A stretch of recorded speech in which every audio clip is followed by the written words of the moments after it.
শুক্রবার পাবিয়াছড়া বিধানসভার অন্তর্গত মাছমারা বাজারে অনুষ্ঠিত হয় কংগ্রেস দলের উদ্যোগে বাজার সভা ও মিছিল। এদিনের দলীয় কর্মসূচিতে নেতৃত্ব হিসাবে উপস্থিত ছিলেন ত্রিপুরা প্রদেশ কংগ্রেস সভাপতি আশিস কুমার সাহা, কংগ্রেস বিধায়ক সুদীপ রায় বর্মন, প্রাক্তন বিধায়ক দিবাচন্দ্র রাঙ্কল, পাবিয়াছড়া ব্লক কংগ্রেস সভাপতি অসিত দেব, ত্রিপুরা প্রদেশ কংগ্রেস সম্পাদক সত্যবান দাস, সমীরণ দাস, তরুণ সাহা, প্রদ্যুষ দেওয়ান, উত্তম চক্রবর্তী, রুহিদাস সাহাজি, রিন্টুলাল দেবনাথ, মহিলা কংগ্রেসের নেত্রী জয়ারানী মজুমদার, ফুলকুমারী গোস্বামী সহ কংগ্রেস দলের একজাক নেতৃত্বরা। ত্রিপুরা প্রদেশ কংগ্রেস সভাপতি আশিস কুমার সাহা কংগ্রেস বিধায়ক সুদীপ রায় বর্মনকে কুমারঘাট থেকে স্বাগত জানিয়ে বাইক র্যালি করে মাছমারা নিয়ে যাওয়া হয়। পরবর্তীতে দলীয় অফিসের সামনে থেকে মিছিল শুরু করে মাছমারা বাজারের বিভিন্ন পথ পরিক্রমা করে পরিশেষে অনুষ্ঠিত হয় প্রকাশ্য বাজার সভা। উক্ত বাজার সভায় প্রদেশ কংগ্রেস সভাপতি আশিস কুমার সাহা, কংগ্রেস বিধায়ক সুদীপ রায় বর্মন বর্তমান শাসক দলের স্বজন পোষণ সহ লুটপাটের রাজত্ব নিয়ে তীব্র সমালোচনা করেন। এছাড়াও বর্তমান শাসক মন্ত্রী বিধায়কদের স্বজন পোষণ, তাদের জীবনযাত্রার মান উন্নয়ন, সম্পত্তি দ্বিগুণ বৃদ্ধি, কমিশন বাণিজ্য, জমি দালালি সহ একাধিক বিষয়গুলি নিয়ে সরব হন। স্থানীয় জনপ্রতিনিধি ও পার্শ্ববর্তী বিধানসভার জনপ্রতিনিধিদের বর্তমান অবস্থান নিয়ে কামান দাগেন উপস্থিত কংগ্রেস নেতৃত্বরা।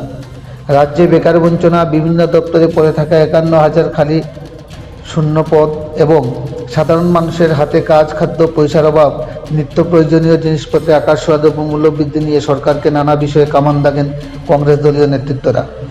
এদিন বিভিন্ন দল থেকে আগত 21 পরিবারের 61 জন ভোটার কংগ্রেস শিবিরে যোগদান করেন। তার মধ্যে অন্যতম ব্যক্তিত্ব হিসাবে ছিলেন বৈশ্য কপালের রাজ্য কমিটির সদস্য তথা কুমারঘাট মহকুমা সভাপতি মৃণাল সাহাজির নেতৃত্বে বেশ কয়েকজন ভোটার কংগ্রেস দলে যোগদান করেন। নবাগতদের হাতে দলীয় পতাকা তুলে দিয়ে কংগ্রেস দলে বরণ করে নেন উপস্থিত প্রদেশ কংগ্রেস সভাপতি সহ বিধায়ক সুদীপ রায় বর্মন সহ অন্যান্য দলীয় নেতৃত্ব ও সমর্থকেরা।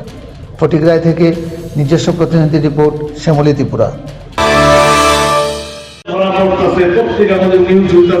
সামাজিক মাধ্যম যারা যত হুমকির মুখে একটা গতিয়ে মিটিয়ে বাদ দিয়ে যারা সত্যিকারের মানুষের নিউজগুলো মানুষের কাছে পৌঁছে দিতে চায়, তাদের উপর কিন্তু সাহসী আক্রমণ ঘটছে। দেশের ফ্রিডম অফ যে মিডিয়া, আমরা 165 জায়গায় 165তম স্থানে রয়েছি বর্তমান এ বিশ্বের মধ্যে। তাকে ফ্রিডম অফ প্রেস নেই, সমস্ত কিছুর মধ্যে খবরদারি এই আদানি আম্বানি অর্থের কাছে বশ হয়ে বসে রয়েছে ন্যাশনাল মিডিয়াগুলো।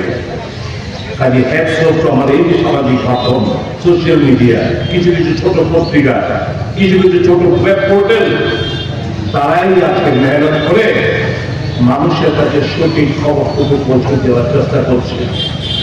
বোঝার চেষ্টা করুন, এই দেশ সে আগের জায়গায় নেই, শুধু মিথ্যার উপর চলছে দেশটা। ইতিহাসকে একটা মিথ্যা কথা হাজারবার বলো, এটাই ধ্রুব সত্য হয়ে বেরিয়ে আসবে, এই তত্ত্বে বিশ্বাসী বিজেপি।